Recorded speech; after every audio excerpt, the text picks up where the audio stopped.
Hey guys, welcome back. Today I'm going to be building another room in the garage. So the reason for this project is mainly because I'm bored and need something to do. The second reason for it is it's going to be basically where this fire alarm collection shelf and all this stuff is back here. That's where the room's gonna be, and there's a bunch of fire alarm stuff here, but I can only pile it up so far because the problem is it's like if other stuff falls off, like pull stations or other alarms, it is what it is. But the bells always fall off, and they're always at a time that like it scares the crap out of me. I'll just be better to build a separate room that comes out all the way to that garage door track rail. So it'll also give me an opportunity to add more things like more fire alarm and emergency lighting and that sort of stuff. Got right now is I've got 2 sheets of 3/8 plywood. I think that'll be good enough. And then I got some lumber. Then I got some lumber over here. And I got 2 doors for the project in here. I got this door that used to be the front door, so it's got a window in it, but it's still a more solid door than just a residential door like what I was going to use, like I have upstairs, but figured I wouldn't use that. That's above here in the attic. Then there's this door, which I might actually connect my current storage room to my new storage room, connect them both together. First of all, I gotta get all this crap out of the way.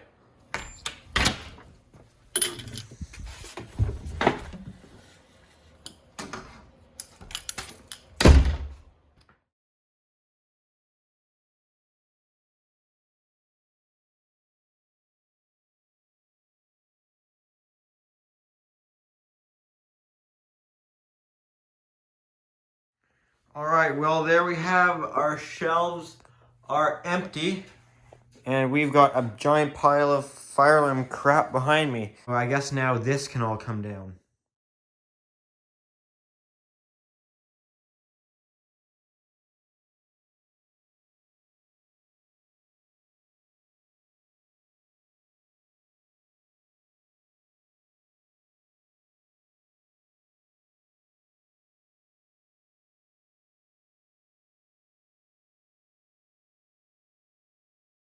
All right, there's your time lapse. As you see, we got our shelves down, so we've got a nice big wide open wall here that definitely needs a paint job. I'm gonna start things off here by putting in my top plate, but in order to do that, I gotta get off this garage bracket here, this metal piece that holds the rail. So I'm gonna temporarily brace the garage door with a 2x4 just so we can still open the door until the wall is framed and it's attached to that wall.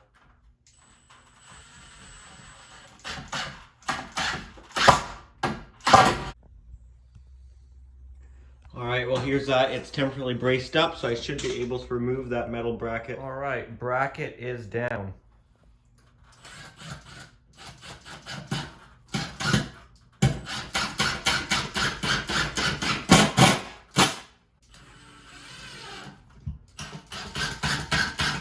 Alright guys, next day here, and we gave the new room a fresh coat of paint. Might as well get it all painted before I got a wall up and make it all difficult for myself. I did this wall too, even the part that's not in the room, so it matches the rest of the gray of this room. And that room, slowly but surely, one wall at a time, we're getting this gray color. I like it, just looks so much cleaner. It's easier to keep clean, and it looks better, because like OSB never looks good painted. It's a pain to paint, so this room could use probably another coat in a certain spots, but it's a storage room, so it's fine. This part I made sure to get good, but yeah, I took that emergency light down. I don't really have intentions of putting it back. It's still dangling from the Lumex, just out of the way to paint it. Gotta take the painter's tape off there. This receptacle gotta come off too. Now that this is all dry. This reminds me when I was this was probably my first time I felt 120. Is I was actually, house was getting painted, so we had cover plates off. I was in the bathroom, and for some reason I walked in the bathroom with the lights off and started brushing my teeth. And then I realized, hey, it's hard to see with the lights off, so I didn't want to brush my teeth in the dark, so I went to turn on the switch, reached behind it, and it was a metal box, right? Because the 1960s house, so I had half my finger on the metal box, half it on the hot terminal, and that was more of an experience than brushing my teeth in the dark was, because I'm midway brushing my teeth. So that was kind of funny. I was probably about 8 years old. I think that's my first time getting hit with 120. I got shocked before as a baby, but not from 120. So yeah, story time with Nick. So back to the wall here. How this is gonna be is I'll probably do my bottom plate next. And for here is gonna get interesting because I'll have to bump out around that sensor or figure something out. I'm gonna have to notch the wood out. I'm gonna have to cut about halfway into it to get around this piece right here. Slight change of mind here because I had a maybe better idea, or at least easier, lazier idea, is instead of cutting around each little support, I think I'll just break it up into separate pieces.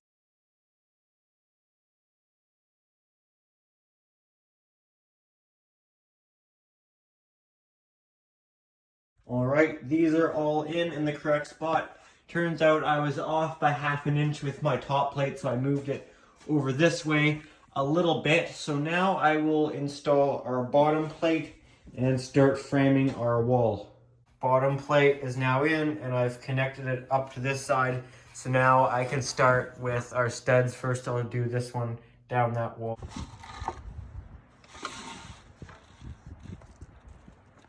Safety squint. Oh yeah.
All right, so that's the wall framed. I believe everything is done here. Obviously, this will go once that is properly attached to the wall. I might have to put some spacers in it.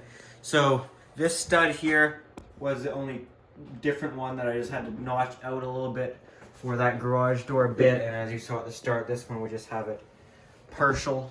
So I don't know much about framing, so I don't really know if I did anything right. I know I should be using nails as they don't shear as easy, but I don't have a nail gun or nails, so it's just gonna have to be with screws.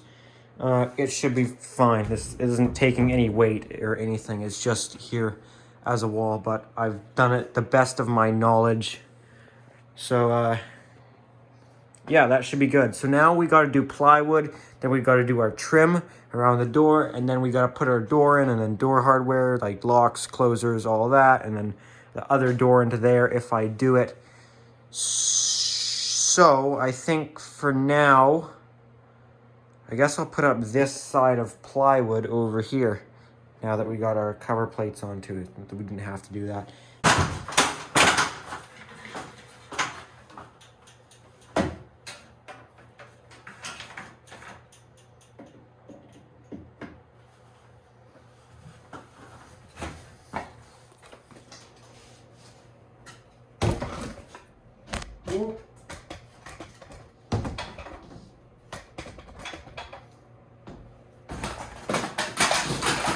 Oh shoot, I'm breaking everything.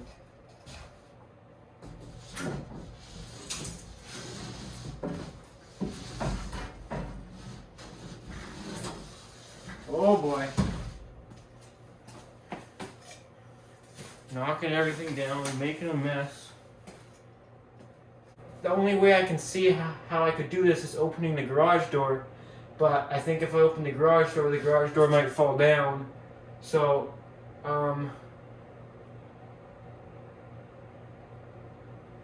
you know, I guess how could it really jump off the track, right? And this might be scary, but what's the worst that can happen? It falls off and breaks a bunch of stuff.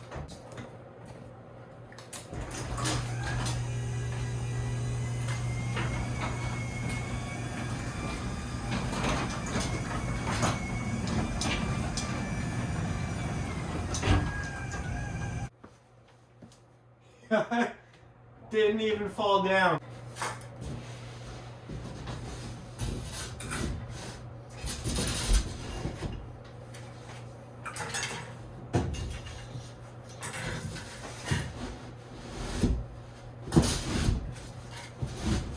I guess those rollers on the garage door have a bit of play, so they can kind of slide in and out with the track if it's not perfect.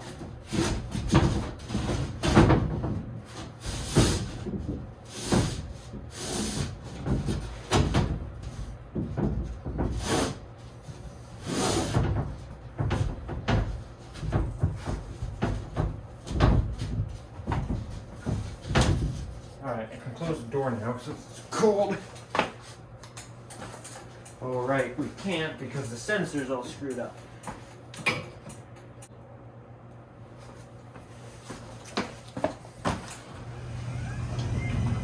Hey, look at that. Sensors don't have to be that precise because that's way off of where it originally was, and it's still closing.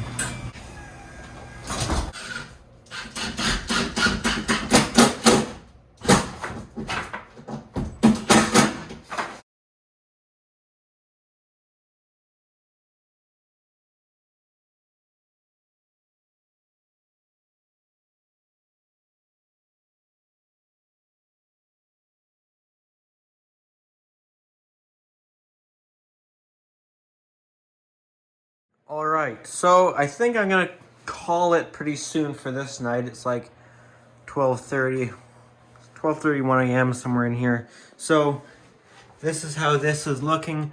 This one I'm gonna have to cut out a whole bunch of stuff to go around this one.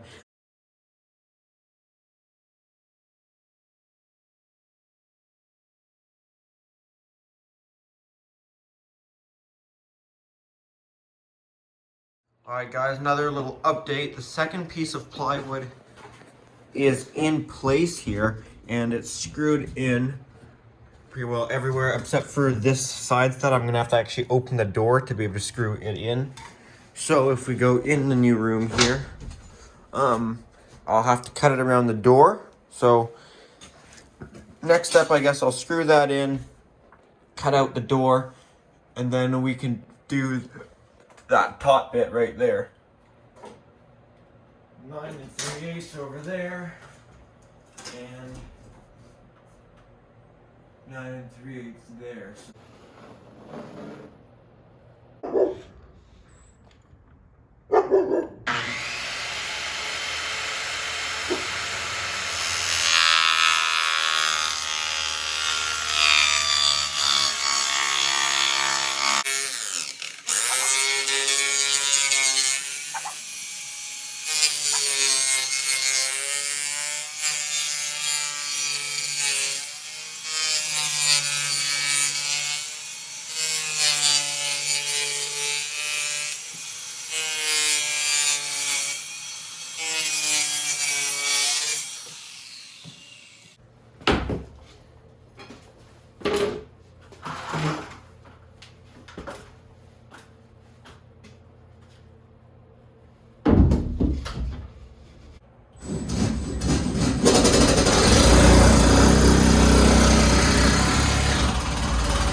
Oh, it's so close. All right, this is all done up here now. So now I believe the next step is, well, we'll be putting the door on, but I want to get this done, is reattaching the garage door track. I'm just gonna drill this into the wall, and as you see, we're spaced off like exactly the amount of this nut. So I'm gonna use these nuts as spacers. So here's how I attach the garage door. I figured it out now that I've done one here. There's the nut behind it, there's the screw. Now, I think the door should be still able to slide over it just fine. So now I'll put another one here where we got another stud through the metal.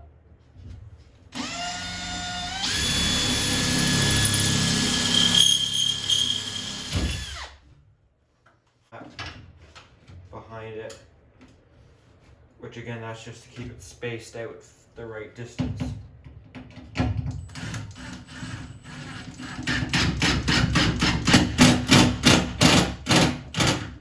That's all, that's way more.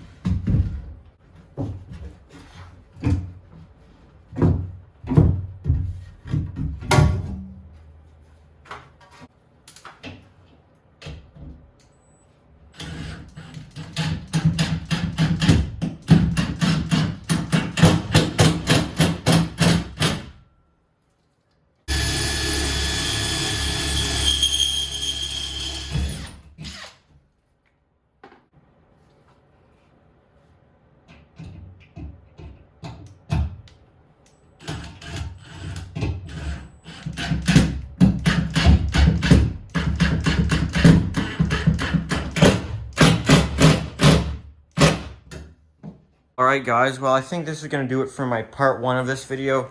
I'm not sure how many parts there's going to be, but I guess you guys will know in the future how many we ended up having. So if you enjoyed this video and this part of it, Make sure to give it a thumbs up. If you got any comments or questions, leave those down below. Thanks for watching.